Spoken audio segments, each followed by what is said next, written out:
Nous avons connu toute la journée d'hier, et particulièrement hier soir dans cette salle, sur la question de la caducité ou non des institutions en place. J'ai dit que je ne voudrais pas que ce soit la télévision qui serve d'élément catalyseur et d'étincelle pour encore créer des problèmes au sein de la conférence qui en a déjà suffisamment. Il faut accepter le maintien de l'actuel président de la République qui assurera pendant une période de 6 mois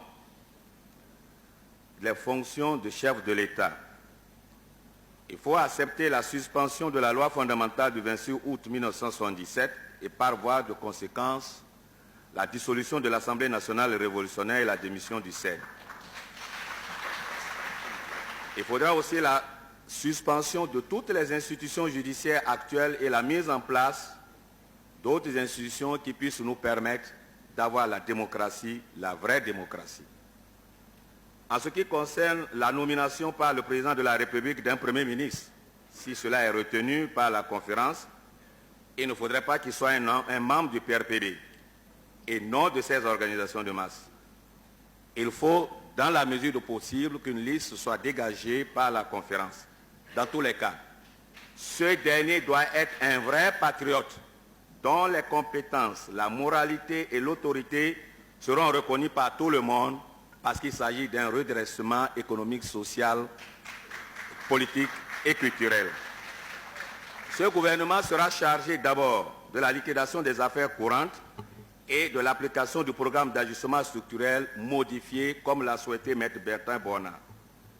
L'élaboration de la nouvelle constitution et l'organisation du vote de cette constitution par voie référendaire avec un code électoral devant être élaboré et accepté par tous les Béninois afin d'éviter les troubles politiques que le pays a souvent connus.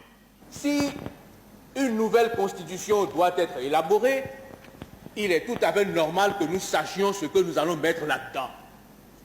Si l'on se rappelle que c'est à la suite de cette option marxiste-léniniste que le nom du Dahomey a été remplacé par celui du Bénin, je dis que nous devons revenir, en fait, du moins, que la Constitution doit statuer pour savoir, en fait, pour décider s'il faut revenir sur le nom Dahomey ou maintenir le nom Bénin. Ensuite, enlever le mot populaire, que certains ont déjà annoncé ici.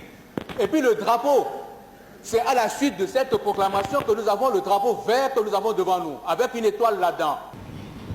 Il faut faire en sorte que le choix que nous aurons à faire fasse en sorte que rien ne soit plus comme avant 1972, ni comme avant 1989. On dit, est-ce que c'est un coup d'état civil ou c'est quoi? Si c'est un coup d'état civil, toutes les décisions qui seront prises ne nous engagent pas. Nous n'avons pas dit que nous allons faire un contre-coup d'état. Nous sommes chefs de l'État.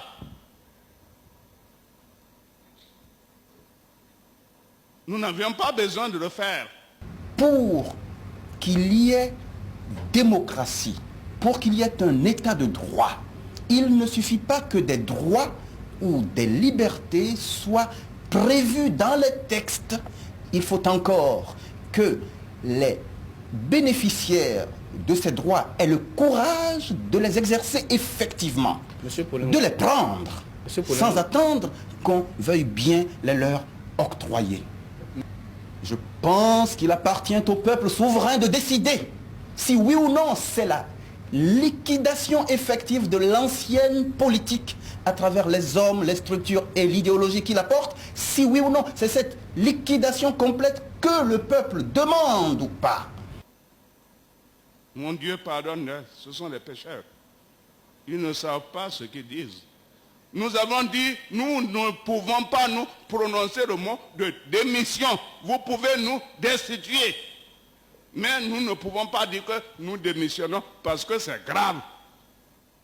Les problèmes d'État, les problèmes de l'unité nationale, les problèmes de la paix sociale, de la cohésion nationale, ce ne sont pas des problèmes des philosophes.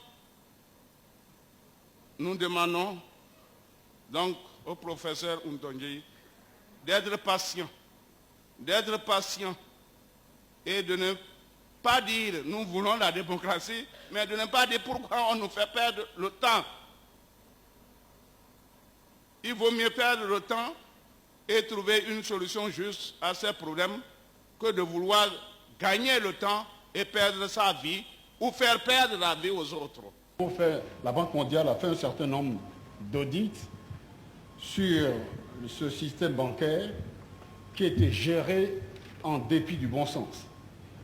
Le montant, je l'ai déjà dit, des créances gelées compromises se monte à 113 milliards, dont 62 milliards et demi rien que pour les entreprises publiques et parapubliques. Ça, je trouve que véritablement, ce problème doit être réglé au sein de la commission sur l'enrichissement illicite, parce qu'il n'est pas normal qu'on ait gaspillé l'épargne des travailleurs. Et si les syndicats avaient fait leur travail, ils auraient dû demander qu'on fasse rendre gorge à ces personnes. Nous travaillons gratuitement et c'est ce qui a amené la corruption rampante. Nous disons non. C'est parce que nous savions que nous n'avions pas de moyens. Et si nous avions créé des salaires politiques depuis 1972, le PAS les aurait déjà balayés. N'est-ce pas, Nicéphore Soglo? Il a déjà quitté sa chaise. Non, il est là. Il est là, comme le dirait l'autre. Il est là. Non, il est là.